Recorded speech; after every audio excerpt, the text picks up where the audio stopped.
ETF index mutual funds నేర్చుకుని stock మార్కెట్లో రాణించాలనుకుంటున్నారా? వెంటనే ఈ నెంబర్కి కాల్ చేయండి.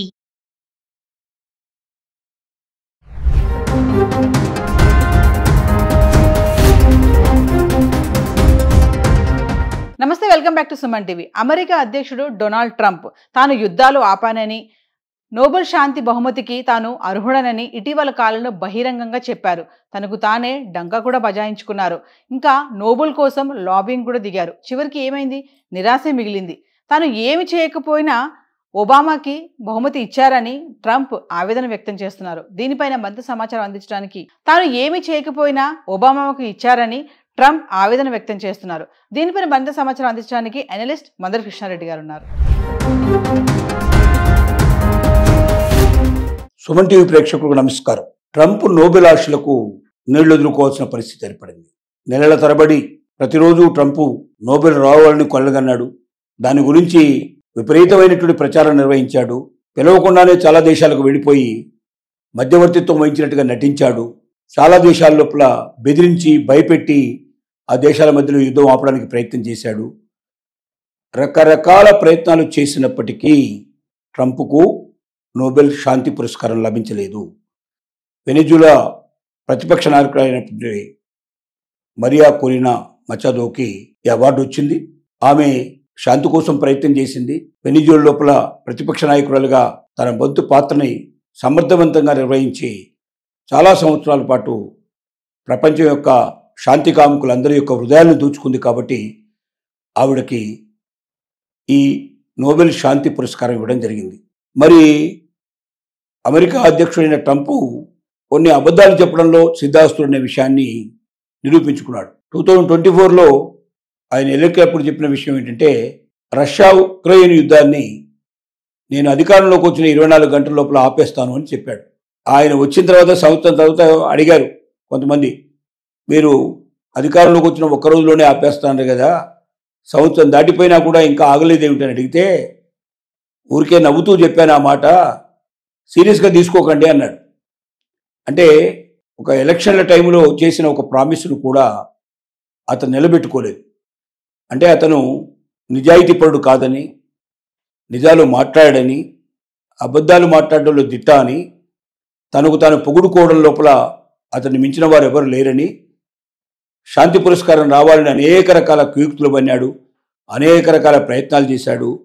పాకిస్తాన్తో స్నేహం చేసినట్టుగా చేసి భారతదేశంతో స్నేహం వదులుకోవడం కూడా సిద్ధపడి మన వైపున సుంకాలు బాగా పెంచేసి ఒక రకంగా భారతదేశానికి అమెరికాకు మధ్య అనేక ఏళ్లుగా కొనసాగుతున్నటువంటి స్నేహ సంబంధాన్ని కూడా ఒక రకంగా తగ్గించేందుకు ప్రయత్నం చేశాడు. ఇలాంటి ఘాతుకాలు అనేకంగా అతను పాల్పడ్డాడు. ఈ ఘాతుకాలకు పరిష్కారంగా ఇవాళ అతనికి ఎట్టి పరిస్థితుల్లో శాంతి పురస్కారం రాదు అనే విషయం అర్థమైంది. ఇది నోబెల్ శాంతి పురస్కారం అనేది దానికి సంబంధించిన కమిటీ ఏం చెప్పిందంటే, మేము నిర్ణయాన్ని ఎవరో మా మీద బలవంతంగా రుద్దడానికి అవకాశం లేదు, ఎవరో చేసిన రికమెండేషన్స్కి అనుగుణంగా మేము ఒప్పుకోము, మాకు ఈ నోబెల్ పురస్కారాన్ని ఇవ్వమని చెప్పి ఆదేశించినటువంటి వ్యక్తులు ఎవరైతే ఉన్నారో గతంలో పూర్వీకులు, వారు ఇప్పుడు చనిపోయినప్పటికీ ఇప్పుడు లేకపోయినప్పటికీ వారిచ్చిన గైడ్లైన్స్ ప్రకారంగా ఒక దేశాల మధ్యలో యుద్ధాలని ఆపడం కానీ, లేకపోతే ఒక దేశాన్ని శాంతియుతంగా ఉంచడానికి ప్రయత్నం చేయడం కానీ, సైనికుల మధ్యలో ఒక రకమైన యుద్ధ వాతావరణం ఉండేటువంటి దాన్ని తీసేసి వారిద్దరి మధ్య స్నేహ సంబంధాన్ని కూర్చడం అనేవి జరిగినప్పుడు మాత్రం కానీ, అలాంటి వారికి మాత్రమే శాంతి పురస్కారం ఇవ్వడం అనేది సహజంగా జరుగుతుంది. కాబట్టి మేము ఎవరి విషయాలను పట్టించుకోలేదు, మా పద్ధతి ప్రకారంగా గైడ్లైన్స్ ప్రకారం మేము వెళ్ళామా లేదా అనేది మేము చెక్ చేసుకున్నామని చెప్పారు.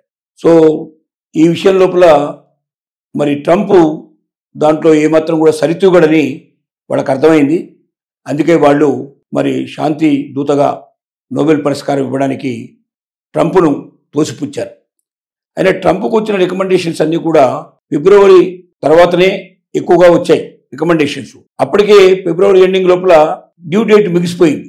అంటే ఎవరైనా రికమెండ్ చేయాలంటే ఫిబ్రవరి లోపలే చేయాలి తప్ప ఫిబ్రవరి తర్వాత కాదు. ట్రంప్ మేల్కొన్నది ఫిబ్రవరి తర్వాత మేల్కొన్నాడు.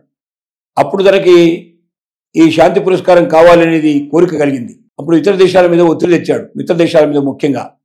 సో ఈ మిత్ర దేశాలన్నీ కూడా చేసిన పని ఏమిటంటే, ఫిబ్రవరి ఎండింగ్ అయిపోయిన తర్వాత ఎప్పుడైతే ఈ డ్యూ డేట్ అయిన తర్వాత అప్పటి నుంచి ఎక్కువగా రికమెండేషన్స్ పంపడం మొదలుపెట్టారు. డ్యూ డేట్ తర్వాత వెళ్ళిన రికమెండేషన్స్ కాబట్టి అవి వ్యాలిడ్ కాకుండా పోయినాయి. రెండోది, ఆ రికమెండేషన్స్ వెళ్ళినంత మాత్రంలో ఇస్తాండి కాదు, వాటిని కొంతవరకు కన్సిడర్ చేసే అవకాశాలు ఏమైనా ఉంటే ఉండొచ్చేమో, కానీ శాంతి పురస్కారం అనేది రికమెండేషన్స్ ఆధారపడదని చాలా స్పష్టంగా చెప్పారు. దానికి సంబంధించిన మరి ఈ నోబెల్ సంబంధించిన కమిటీ ముఖ్యమైన వ్యక్తులంతా కూడా బయటకు వచ్చి ఈ విషయాన్ని చెప్పారు. మేము అలాగా రికమెండేషన్స్కి ఆశపడి ఎవరికి పడితే వాళ్ళకు మేము శాంతి పురస్కారం ఇవ్వము.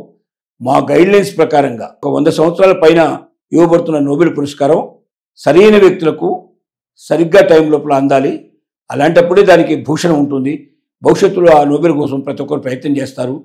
అందుకోసం అది ఒక గొప్పదానిగా ఉండాలి, దాని గొప్పతనం మేము తగ్గించలేదు అని వాడు చెప్పారు. దానివల్ల మరి ట్రంప్ లాంటి వ్యక్తులు తెలుసుకోవాల్సిన విషయం ఏంటంటే, అధికారంతోనూ తమకు అబద్ధాలతోనూ మోసాలతోనూ నోబెల్ లాంటి శాంతి పురస్కారం ఎట్టి పరిస్థితుల్లో వాళ్ళకు దొరకదని, దానికి కృషి చేయడం అంటే మనస్ఫూర్తిగా డెడికేటెడ్గా ఒక గొప్ప విషయాన్ని సాధించాలి అనేటువంటి తపనతో దశాబ్దాల తరబడి పనిచేసిన వారికి మాత్రమే అది దక్కుతుంది తప్ప 6 నెలలకో 3 నెలల లోపల 10 యుద్ధాలు ఆపాను 7 యుద్ధాలు ఆపానని చెప్పి నేను యుద్ధం ఆపకపోతే బాంబు వేస్తానని బెదిరించి భయపెట్టి వాళ్ళతో యుద్ధం ఆపించే ప్రయత్నం చేసిన వాళ్ళకి శాంతి పురస్కారం ఎప్పటికీ దొరకదు అని ఇప్పటికైనా ట్రంప్ తెలుసుకుంటే సంతోషిద్దాం.